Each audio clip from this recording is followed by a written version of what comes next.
¿Qué pasaría si yo, de forma aleatoria, hago una selección de textos de algunos padres de la iglesia en donde se hagan alusiones a las escrituras y posteriormente con esa selección aseguro que los padres de la iglesia creían en el principio de la sola escritura? Lo primero y más importante, creo yo, es que estaría siendo deshonesto. Si lo que intento es jalar agua para mi molino, como dicen algunos propagandistas católicos, pues fácilmente podría jalar de aquí y de allá, de algunos padres de la iglesia y su pensamiento, citas que hicieran alusión a las escrituras para decir que ellos creían en el principio de la sola escritura. Por ejemplo, Ireneo decía: sabemos que las escrituras son perfectas, que fueron habladas por Dios y por su Santo Espíritu. También Orígenes decía en el mismo tenor: en los dos testamentos, cada palabra que atañe a Dios puede ser buscada y discutida, y a partir de ella se puede entender todo el conocimiento de las cosas, y si queda algo que las Sagradas Escrituras no determinan, no se debe recibir ninguna tercera escritura para autorizar algún conocimiento, sino que debemos echar al fuego lo que queda, es decir, reservárselo a Dios. Atanasio, en el mismo tenor, decía: los escritos santos y divinamente inspirados son únicos y suficientes en sí mismos para reconocer la verdad. Si ustedes se fijan, yo pudiera interpretar estos pasajes en concordancia con el principio de la sola escritura sin ningún problema, y si alguien me reclamara, yo le diría que estoy interpretando a los padres en un contexto particular y que lo estoy interpretando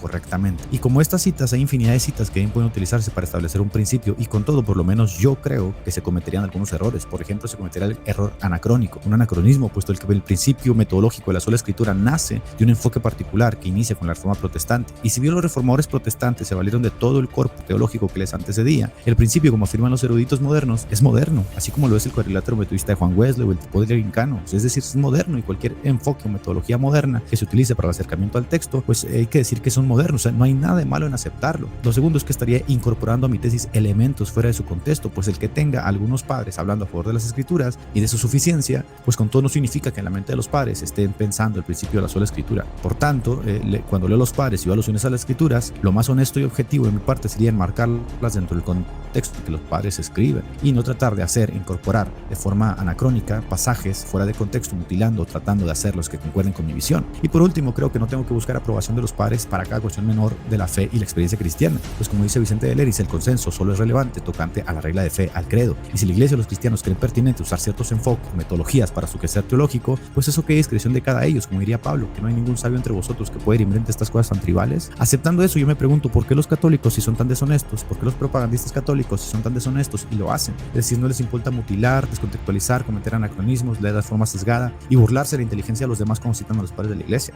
Cuando hablamos del papado, es exactamente así. Cuando vemos a los padres hacer alusiones a Pedro, llamarle príncipe de los apóstoles, o corifeo, o roca, o otorgarle otros títulos honoríficos, esto no significa que en la mente de los padres esté la figura de un papa, de una jurisdicción papal, de un sometimiento al papa para ser salvo. Los católicos utilizan obviamente estas alusiones de forma anacrónica, y esto queda demostrado cuando vemos cómo los enfoques y las exégesis de Mateo 16 en los padres tienen varias interpretaciones, y sobre todo, como lo demostré en el video anterior, como por ejemplo el propagandista católico José Plasencia utiliza a los padres de forma mutilada, sesgada, que vamos a ver más adelante, para tratar de apoyar sus posturas. Pero sobre todo, elabore una imagen mental ahí donde usted se encuentre y piense en el apóstol Pedro, aquel tosco y pragmático pescador. Dígame usted, ¿lo imagina pidiendo el sometimiento del César a su figura para la salvación? ¿Lo imagina pidiendo el sometimiento de reyes, de emperadores, de príncipes o de esclavos para ser salvos? Eso es realmente una tontería. Es decir, y con todo Bonifacio diciendo que el consenso de los padres le asistía, lo declaró que quien no estuviera sometido a la figura del Papa no podía ser salvo. Es decir, es un disparate. Se nos dice que no interpretemos la Biblia de forma privada para no caer en disparates, y luego estas personas la interpretan de forma privada y nos dicen que esta es la voluntad divina y nos dan otro disparate. Habiendo dicho eso, hay que dejar varias cosas en claro. Lo primero es que no hay consenso en todo en los padres de la iglesia, y no puede haberlo, no porque no quisieran, dado que su acercamiento a las escrituras partía de diferentes metodologías. Es sabido que la escuela de Alejandría y la escuela antioqueña y Alejandría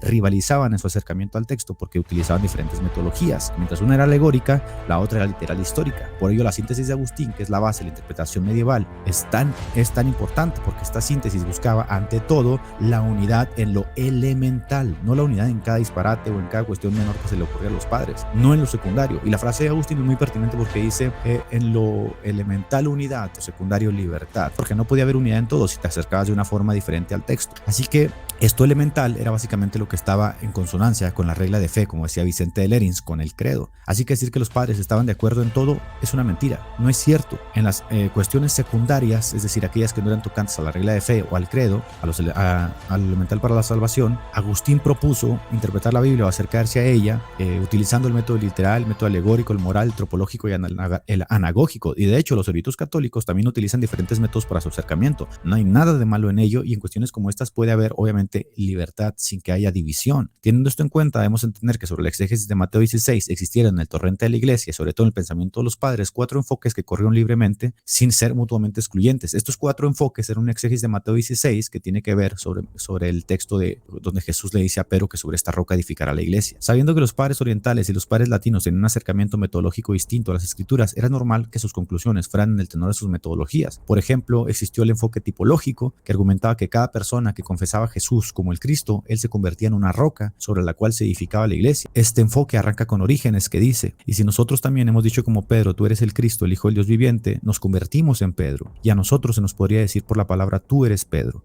Roca es cada discípulo de Cristo, de quien bebieron aquellos que vivieron de la roca espiritual que los siguió, y sobre cada roca se edifica cada palabra de la iglesia. De hecho, para que no se creyese que esta promesa fue hecha exclusivamente a Pedro, Orígenes escribió textualmente: pero si supones que solamente sobre Pedro es edificada por Dios toda la iglesia, ¿qué dirías entonces de Juan, el hijo del trueno, o de cada uno de los apóstoles? Nos atreveríamos a decir de otro modo que contra Pedro en particular las puertas del Hades no prevalecerán, sino que prevalecerán contra los demás apóstoles y los prefectos. No se mantiene el dicho anterior: las puertas del Hades no prevalecerán contra él con respecto a todos, y en el caso de cada uno de ellos. Y también el dicho: sobre esta roca edificaré mi iglesia. Las llaves del reino de los cielos son dadas por el Señor a Pedro solamente, y a ningún otro los bienaventurados la recibirá. Pero si esta promesa, a ti te daré las llaves del reino de los cielos, es común a otros, ¿cómo no serán común a otros todas las cosas de las que se habló anteriormente y las cosas que se adjuntan como dirigidas a Pedro, a ellos? Si ustedes se fijan en este enfoque tipológico, pues no es utilizado por los propagandistas romanos, porque aquí obviamente se dice que no hay una primacía jurídica sobre Pedro, ni siquiera una primacía de honor, sino que con Pedro se inicia el principio de la unidad que va a desencadenarse sobre toda la iglesia.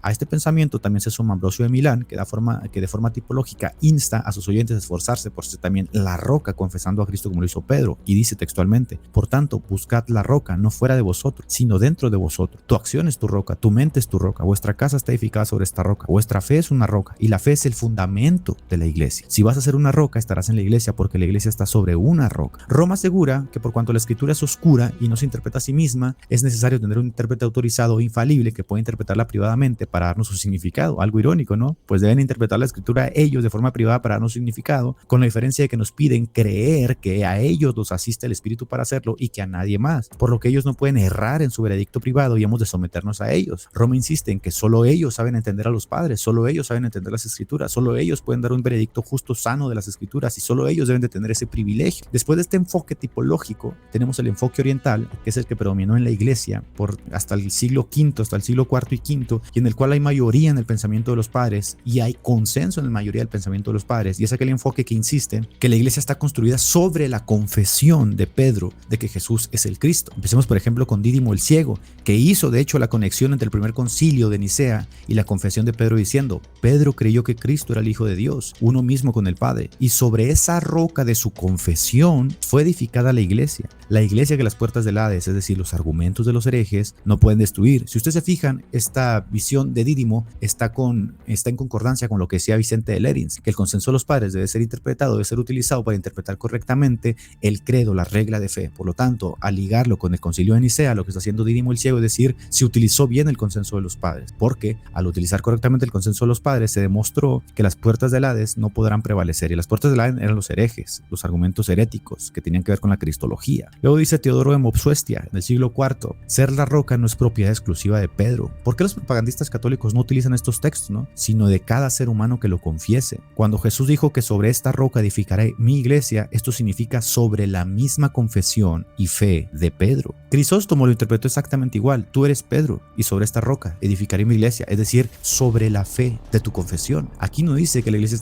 esté fundada sobre una persona, sino sobre una confesión, y como vimos más arriba, Ambrosio de Milán, también lo dice Jerónimo, y también lo dice Orígenes, van a decir que esta confesión la puede hacer cada ser humano, y por lo tanto la iglesia está fundada sobre la confesión, una confesión de fe de que Jesús es el Cristo, el Hijo de Dios. Después tenemos a Gregorio de Niza: no extendemos nuestras alabanzas a Simón por su pesca, sino más bien por su fe firme, que es al mismo tiempo el fundamento de toda la iglesia. Tenemos a Máximo el Confesor, que dice: Dios llamó a Pedro bienaventurado por los términos en el cual había hecho una confesión apropiada de él. Tenemos a Basilio, que dice: Cristo llamó a esta confesión una roca, y al que la confesó llamó Pedro. ahora que nos diga el señor Plasencia cómo interpreta este pasaje y se va a dar cuenta que va a hacer unas marometas, va a hacer unas solucuraciones o simplemente va a omitir estos pasajes y va a utilizar aquellos pasajes que estén de acuerdo a su enfoque, porque eso justamente es lo que ellos hacen, son ser objetivos. Tenemos a Juan de Damasco que dice: esta fe inquebrantable de Pedro es sobre la cual la iglesia está establecida. Y si no me creen, pues estoy poniendo todas y cada una de las fuentes que pueden cotejar, porque por ahí saltó un propagandista católico diciendo que cito demasiadas fuentes, que cito demasiados textos, que cito demasiados libros, y pues que no están acostumbrados a lidiar con tanta información, que están acostumbrados a debatir con neófitos. Tenemos a Ambrosiarto que dijo: el Señor dijo a Pedro, sobre esta piedra edificaré mi iglesia, y luego dice exactamente lo que significa: sobre esta confesión establezco a los creyentes en la vida. Si ustedes se fijan, ya nos da la interpretación de lo que significaba el texto, pero estos pasajes de los padres de la iglesia, los propagandistas católicos no los van a utilizar, porque si los utilizaran tendrían que verse en la tediosa necesidad de explicar sobre quién está realmente fundada la iglesia, que como vemos los padres de la iglesia decían que estaba fundada sobre la fe de Pedro, no sobre Pedro. Hilario de Poitiers dice: esta fe que profesó Pedro es el fundamento de la iglesia. Pedro no es el fundamento de la iglesia, la fe que profesó Pedro es el fundamento de la iglesia, sobre el cual las puertas del infierno son impotentes. Agustín dice: Cristo, como ven, edificó su iglesia no sobre un hombre. Agustín se les va a la yugular, de hecho Agustín es más específico. Cristo, como ven, edificó su iglesia no sobre un hombre. ¿Y qué diría el señor Plasencia a lo que dice Agustín? Pues que Agustín está equivocado. O saben lo que van a decir los propagandistas, es que no hay que utilizar a un padre en aislamiento, hay que utilizar el consenso. Pues aquí tienes un consenso, señor Plasencia. Espero que le dé respuesta a todo este consenso de padres que estoy mostrando y que me tomé el tiempo justamente de ir a las fuentes, de leer los libros, de estudiar, para poder dar una respuesta a lo que ustedes están diciendo, y que ustedes den una respuesta a estas fuentes y a estos textos que están en consenso, no son aislados, y que me digas: si Agustín dice que Cristo edificó su iglesia no sobre un hombre, sino sobre la confesión de Pedro, pues ¿cuál es tu respuesta, no? Como dice Agustín, ¿cuál es la confesión de Pedro? Tú eres el Cristo, el Hijo de Dios. Estas son solo algunas. Yo le preguntaría: ¿dónde está el papado ahí? ¿Dónde está la loca idea de sujetarse al papa para ser salvos? Tenemos también el tercer enfoque, que es llamado el enfoque cristológico, que también corrió en el torrente de la iglesia, y este enfoque buscaba conectar el pasaje de Mateo 6:18 con otros pasajes de las escrituras, haciendo un exégesis que tuviera que ver con la conexión de pasajes. Por ejemplo, conectar Mateo 6 con 1 Corintios 3:11, con 1 Corintios 10:4, y en este enfoque Cristo mismo es la roca sobre la que se funda la iglesia. Ahora, si ustedes se fijan, en la forma en que los padres de la iglesia utilizaban el texto no era desarmonioso, todo lo contrario. Ellos pudieron utilizarlo con esta libertad porque hasta este momento, hasta el siglo IV, hasta el siglo V, no hay todavía pretensiones papales de querer que alguien se someta al papa para que sea salvo, ni tampoco hay pretensiones papales de querer gobernar sobre toda la iglesia. De hecho, siempre que hay una pretensión papal de querer gobernar sobre toda la iglesia, tiene que haber casi un problema para que no se divida la iglesia. Tenemos el caso de Cipriano con Esteban, tenemos el caso de Víctor con Ireneo, tenemos el caso del cisma oriental, y tenemos otros casos donde siempre el papa, queriéndose arrogar el derecho de que todo el mundo lo obedezca, pues se mete en problemas, como sucedió justamente con el papa Bonifacio, reyes de Francia, y como ha sucedido siempre en toda la historia. Así que ellos utilizan este texto de forma armoniosa y le dan interpretaciones que no tienen que ser defendidas, porque lo que están tratando de hacer es edificar a la iglesia. Pero en este enfoque cristológico, que es el enfoque particular que los protestantes o los evangélicos han utilizado como su enfoque, tenemos que se hace una conexión de los pasajes. Por ejemplo, Ambrosio dice: Cristo es una roca, y no niega este título a sus discípulos para que pudieran ser un verdadero Pedro que tenía la firmeza de la fe. Y nuevamente, la confesión de la fe va a ser justamente el consenso de los padres, que va a estar por encima de los demás pensamientos. Tenemos a Jerónimo que dice: el fundamento sobre el que se edifica la iglesia es nuestro propio Señor Jesucristo. Tenemos a Agustín que dice: Jesús le dijo a Pedro, sobre esta roca que tú has confesado. Noten por favor cómo hace la diferencia entre Pedro y la confesión de Pedro. Esta roca no eres tú, esta roca es lo que tú has confesado. Esta roca que tú has confesado, edificaré mi iglesia, porque la roca era Cristo y el mismo Pedro estaba edificado en él. Afrad, Efrén el Sirio, dice: el fundamento y la roca sobre la que se edifica nuestra fe y la iglesia es nuestro Señor Jesucristo. Ciro de Alejandría dice: teniendo a Cristo por la roca y fundamento de la iglesia, las puertas del Hades no pueden prevalecer en ella. ¿Ve usted un papa en todo este consenso? ¿Ve usted al vicario de Cristo? ¿Ve usted al infalible, el sumo pontífice? Yo no lo veo. Por lo menos todos estos padres no están en el consenso de Roma, y si llegan a utilizar palabras como príncipe de los apóstoles, la roca, el corifeo, el bendito Pedro, pues por lo menos sabemos que no lo están utilizando en un enfoque propapal, de jurisdicción papal, de sometimiento al papa. Pero Roma es muy astuta, y los propagandistas católicos también lo son. ¿Qué ha hecho Roma? Roma y los propagandistas católicos astutamente han tomado uno de los 4 enfoques, aquel enfoque en donde los padres afirman que Pedro es la roca, y han asegurado que esos pasajes donde los padres afirman que Pedro es la roca es un consenso universal, es decir, que todos los padres en todo el tiempo, en todo momento creyeron. Pero eso ya vimos es falso. Lo que Roma hace es selectivo. Cualquiera puede usar a los padres usarles de esa forma, como dije al principio. Yo pudiera usar a los padres para establecer que ellos creían el principio de sola escritura, pero eso no es objetivo, eso no abona al debate, eso es deshonesto, eso es mentiroso. Así que cuando le citen a los padres de la iglesia para validar disparates, no se asuste, porque citar padres de la iglesia y citar textos aquí, citar textos allá, todo el mundo puede hacerlo. Viniendo de Roma es muy probable que sea una selección conveniente, porque ellos tratan de presentar una imagen de autoridad unificada y monolítica a la que todos los padres de la iglesia buscaron orientación para su interpretación, pero es falso, no es así. Te van a querer dejar la impresión de que todos los padres estaban de acuerdo en ciertas cosas, y no es cierto, y ya lo vimos, porque la metodología y el quehacer teológico de los padres, su acercamiento a los textos era diferentes porque partían de escuelas diferentes, una era alegórica y una era literal, histórica. Así que cuando dicen que solamente ellos pueden interpretar las escrituras, yo prefiero decirles como Pablo: no tengo yo al Espíritu, y lo más importante, que tocante a la salvación tenemos la certeza de haber recibido la unción del Santo que nos guía a toda verdad, y por ello tocante a las cosas de la salvación, dirá Agustín, el hecho después de todo que los pasajes que se expresan claramente en la escritura tocante a la salvación y a las buenas costumbres, la esperanza y la caridad están claros. Por lo tanto, si ellos quieren decir que para ser salvos se sometan al Papa o todos esos disparates que se les ocurren, pues dejémoslos a ellos. Nosotros creemos que sobre la fe de Pedro se edificó la iglesia.